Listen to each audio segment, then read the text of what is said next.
Rationnel et cartésien, il peut résoudre n'importe quelle énigme, les yeux fermés. En rétrospective, pas besoin d'autres témoins, là. C'est vrai que ça a pris une débarque, c'est un moyen temps. Il faut maintenir cette petite tension-là, c'est toujours payant. Yasmine Abdel-Fadel. Bonjour Yasmine.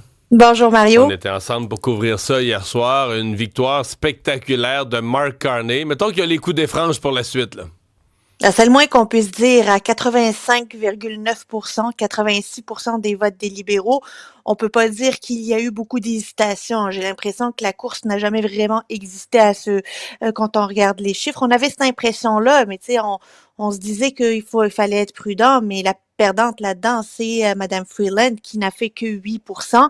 Quand on regarde 8% pour Freeland, 3,2% pour Karina Gould et 3% pour Frank Baylis, c'est à se demander même pourquoi ils se sont lancés dans une course, pourquoi ils ne se sont pas retirés plus tôt, de manière à donner plus... se rendre compte qu'il n'y avait pas d'appui, là. Oui. J'ose espérer qu'ils avaient un tant soit peu de pointage pour savoir que ça allait pas passer, là, que ça allait pas fonctionner, qu'ils allaient même pas être proches. Mais ça aurait pu donner de précieux jours à Mark Carney pour prendre ses marques, pour faire cette transition, pour pouvoir venir moins, tu sais, que ça déboule moins, là, qu'ils prennent plus le temps de mettre les choses en place. Mais il n'y a pas eu, il n'était même pas proche, il n'y a pas eu de compétition. 86%, c'est clair, mais ça demeure fascinant comment quelqu'un qui n'a jamais fait de politique, n'a jamais été élu, n'a jamais milité même au sein d'un parti politique, de manière comme militant, là, tu sais, comme on l'a tous fait, aller mettre des pancartes, cogner à des portes, faire des appels, se retrouve du jour au lendemain premier ministre du Canada. Là, il va être assermenté dans les prochains jours, mais il se retrouve premier ministre du Canada. En fait, il n'a même pas vraiment donné d'entrevue, là. Tu sais, il devient premier ministre, il met son nom comme un sauveur avec un bon CV. Écoute, en français, il a donné une petite entrevue par réseau, une à Radio-Canada, une à Salut Bonjour pour le groupe québécois. C'est deux entrevues. En fait, Emmanuel Latraverse, hier, a fait le calcul. En minutes, il en a donné plus à des médias étrangers, américains, britanniques, qu'à des médias au Canada. Donc, il est inconnu. Il a même pas parlé. Il a même pas parlé à la population. Il a jamais fait de politique. Et il obtient le plus gros poste politique du pays. Ça fait, c'est du jamais vu, mais c'est quasiment du à peine imaginable. Mais, tu sais quoi, Mario? Moi, je suis convaincue que c'était le meilleur scénario pour lui. Parce que plus il parlait, plus il y avait des contradictions dans son message, plus il était sur la défensive. Plus la course allait être plus longue, là, plus il allait devoir sortir publiquement, puis être confronté à là où il n'est pas fort, ce qui veut dire le public, là, le contact avec le public, le contact avec les médias, d'avoir des réponses de politiciens, de développer ce réflexe-là.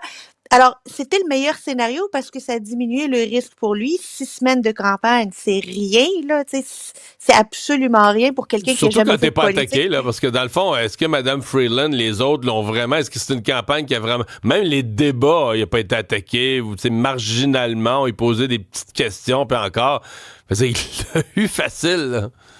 Mais j'espère qu'il pense pas que ça va être comme ça à la prochaine campagne électorale générale, là. Il risque d'être décoiffé, là, s'il pense que la campagne électorale qui s'apprête à déclencher va être du même rythme et de la même atmosphère que celle dont il vient de sortir. Hier, par contre, dans les réactions à son élection, on a vu Jack Meeting faire un tweet pour rappeler à la collaboration, dire que, tu sais, il faut tous se tenir debout devant Donald Trump, Yves-François Blanchet également. Il n'y a pas eu de message de félicitations de la part de Pierre Poilievre. Il y a eu une publicité là pour montrer que c'est Justin Trudeau qui met la couronne sur la tête de Mark Carney, assis sur un fauteuil confortable. Donc, il n'y a même pas eu, tu sais, les gants sont jetés, là, même pas de félicitations au nouveau chef du Parti libéral du Canada, Est-ce que, généralement, là, on va toujours, tu sais, féliciter l'élu d'un autre parti, puis tout ça. Qu'est-ce que tu penses, toi, de l'attitude? Est-ce que c'est un manque de classe de la part de Pierre Poilievre de ne pas le faire? Ou est-ce que c'est juste de l'hypocrisie de le faire? Puis que, tu sais, Poilievre, il n'est pas hypocrite, il passe direct à l'attaque parce que, dans le fond, c'est le fond de sa pensée, mais on est quand même habitué à une certaine courtoisie, à dire, oui, là, écoute, quelqu'un dans le parti d'en face est élu, gagne avec 86%. Mets un premier paragraphe. Tu peux le questionner ensuite, ou, tu sais, mais mets un premier paragraphe pour le féliciter, non? Ben, la moindre Moi, je des suis habitué choses, comme ça. Je suis peut-être vieux jeu, là. ben, moi, je suis visiblement aussi vieux jeu, là, tu sais, le minimum de courtoisie, c'est de saluer l'adversaire, tu sais, de dire, euh, félicitations pour votre gain, mais les prochaines semaines, je vais pas être d'accord avec vous, puis vous allez le voir, puis vous allez le savoir, puis je vais le faire entendre.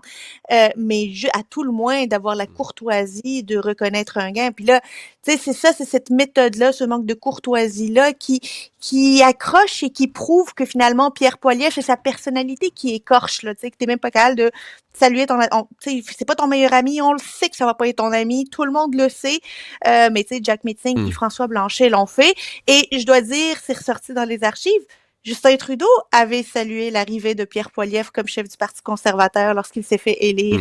D'ailleurs, Pierre Poilievre s'est fait élire à 70%, un peu moins de 70%. Hier, Marc Carney était à 86%. Et là, ben, les événements vont débouler à partir de ce matin on compte en jours là, avant le déclenchement d'une campagne électorale. Et c'est vraiment, là, c'est tout un printemps politique qui vient de partir hier soir, là. Un train TGV. Le seul TGV que l'on a puis qu'on risque de voir de sitôt, c'est celui qui va nous passer sous le nez là, au courant du prochain mois. Dès aujourd'hui, bien évidemment, il y a le point de presse officiel là, de M. Carney où il va répondre aux questions des journalistes. Entre mardi et jeudi, il y aura l'assermentation. La date n'a pas encore été annoncée, mais c'est entre mardi et jeudi. Avant l'assermentation, il faut qu'il monte son conseil des ministres. Il a promis d'en avoir entre 15 et 20 Il ministres plutôt que rencontrerait le 37. caucus aujourd'hui, semble-t-il. Il y aurait une première Et rencontre du caucus cet du après-midi, caucus, peut-être. ben, c'est probablement cet après-midi. Alors, faire le conseil des ministres, assermentation de lui-même comme premier ministre, mais aussi de son conseil des ministres. Mais mercredi, c'est déjà les tarifs de l'acier et l'aluminium imposés par Donald Trump. Et en fait, on parle du 17, le 16-17, le déclenchement d'une campagne électorale. Ça, c'est dimanche prochain. Là, dimanche, lundi prochain, il y aurait déjà le déclenchement d'une campagne électorale. Donc, pas le temps de revenir en chambre. Et pendant cette campagne électorale, il y a le fameux 2 avril où on aurait encore un mélodrame des tarifs. Ça va être un feu roulant, cette campagne-là. Ça va être un feu roulant le prochain mois politique. Est-ce que Mark Carney, dans la rapidité, va réussir à se greffer des réflexes politiques pour faire face à la tempête politique qu'il a lui-même créée, finalement, en gagnant? Ça, on va le voir, et non seulement le voir, on va l'analyser ensemble. Hey, merci. À demain. Bye bye.